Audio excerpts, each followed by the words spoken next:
NCIS Season 23, Episode 19, Who Really Killed Leon Vance? The Truth Behind the Shocking Death Explained. Everyone thinks they know how Leon Vance died. A betrayal, a gunshot, a collapse of trust inside NCIS. But Season 23, Episode 19 quietly raises a deeper question that most viewers miss. Was Vance really killed by one man?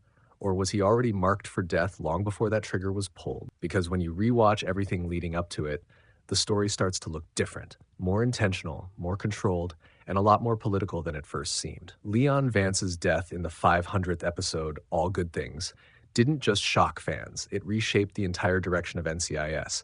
Played by Rocky Carroll since 2008, Vance was never just another director. He was the stabilizer of the agency after Jenny Shepard's death, the man who held NCIS together through internal politics, global threats, and agency-wide crises. So when he is killed during the attempt to stop NCIS from being absorbed into Army CID, it doesn't feel random. It feels like the end of something bigger. And episode 19 continues to echo that impact. But now we need to answer the question fans keep debating. Who actually killed Leon Vance? And the truth is more complicated than it first appears. The official version, what we saw on screen. On the surface, the answer is simple. CID agent Dolan Thompson betrays Vance. He shoots him multiple times in the chest during a confrontation tied to the attempted restructuring of NCIS. It looks clean, direct. Clear motive, eliminate resistance, and push the agency toward absorption. But NCIS rarely tells a story that's straightforward without hiding something underneath, because the real detail changes everything. Vance survives the initial assumption that he was protected by a vest, but it's revealed he never wore one. That single detail turns the scene from survival I wasn't wearing a vest, was I?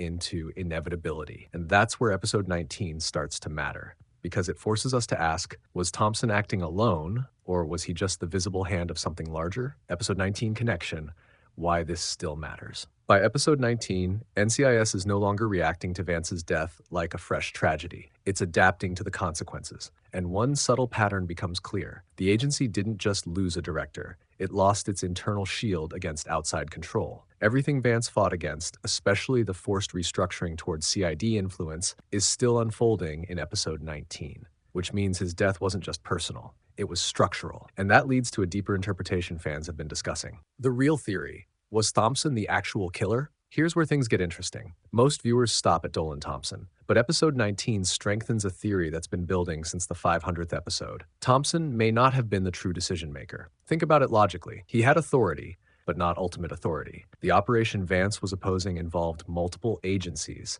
The restructuring plan itself required higher-level approval. So why would a single agent execute a move this politically sensitive alone? This is where fan theories split into three major interpretations. Theory 1, the obedient tool. Thompson didn't act independently. He was executing an order from higher up in the restructuring chain. In this view, Vance wasn't killed because of personal betrayal. He was removed because he was the final obstacle to dissolving NCIS autonomy. Thompson is just the visible trigger puller, not the architect. Theory 2, the controlled failure theory. This one is darker. Some fans believe Vance's death was allowed to happen, not prevented, because his resistance to CID integration made him politically inconvenient. So the situation was engineered in a way where Vance would confront internal threats, a betrayal would occur, and NCIS would lose its strongest opposing voice. In other words, not an assassination, but a strategic removal. Theory 3. This interpretation focuses on character psychology. Vance was shown repeatedly understanding the cost of protecting NCIS, and in the final moments, he makes choices that suggest acceptance rather than survival instincts. No vest, no retreat, no hesitation. So some viewers believe he didn't get killed. He allowed the situation to reach its conclusion because stopping it would have meant NCIS losing anyway. The Ducky moment, White's Nest Afterlife symbolism. One of the most debated parts of the episode is the appearance of a young Dr. Ducky Mallard figure. He tells Vance his sacrifice meant something. On the surface, it feels like closure, but thematically, it serves a deeper role. Ducky represents institutional memory. He isn't just guiding Vance, he's reinforcing the idea that NCIS survives individuals, even leaders, which connects directly to episode 19's theme. The agency continues, but it is no longer the same without its stabilizers. Really killed Vance. Beyond the story. Behind the scenes, Rocky Carroll revealed that the 500th episode was designed as a major turning point. Showrunner Steve Binder described it as a love letter, but also something meant to shock viewers and reset the emotional tone of the series. And that's exactly what it did. Because killing Vance wasn't just about drama. It was about removing the final layer of long-term continuity from the original NCIS structure. A character who had been there since 2008, gone not in retirement, but in permanence. That changes how every future episode feels, including episode 19. If you pay attention, episode 19 isn't about solving Vance's death anymore. It's about living in the aftermath of it, and what it reveals is subtle but important. Leadership is less centralized, decisions feel more divided, and NCIS is operating in a transitional identity phase. The agency is still functioning, but the emotional stability that Vance represented is gone, and that absence is now part of every case, every conversation, every decision. Final answer: who really killed Leon Vance? So here's the honest breakdown. Officially, Dolan Thompson pulled the trigger. Structurally, a larger restructuring agenda set the conditions. Thematically, Vance's own decisions led him into a situation he couldn't escape. Narratively, NCIS itself needed his exit to shift into a new era, which means the truth is layered. Thompson killed him physically, but the system around NCIS killed the conditions that protected him, and Vance, in many ways, walked into the final moment fully aware of what it meant. Episode 19 doesn't give closure to Vance's death. It does something more interesting. It shows the ripple effect of losing a leader who was never meant to be replaced easily. Because NCIS didn't just lose a director, it lost its center of gravity. And now, every episode moving forward is shaped by one invisible question. Can NCIS still hold itself together without the man who once held it together?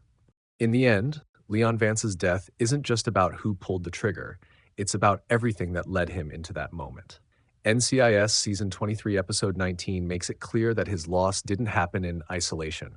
It was the result of political pressure, internal conflict, and a system shifting in a direction he refused to accept. Dolan Thompson may have fired the shots, but the circumstances were already in motion long before that confrontation. What makes this storyline so powerful is how it continues to affect NCIS even after the fact. The agency is still functioning, but it's different now. Less stable, more uncertain, and visibly searching for direction without its longtime leader. Vance's presence used to anchor everything. Now his absence lingers in every decision. And that's the real impact. NCIS didn't just lose a director, it lost its balance, and the consequences are still unfolding. If you enjoyed this breakdown, make sure to subscribe for more deep NCIS analysis, hidden details, and episode explanations you won't find anywhere else. New theories, character breakdowns, and shocking twists are coming next, so don't miss what happens next in the NCIS universe.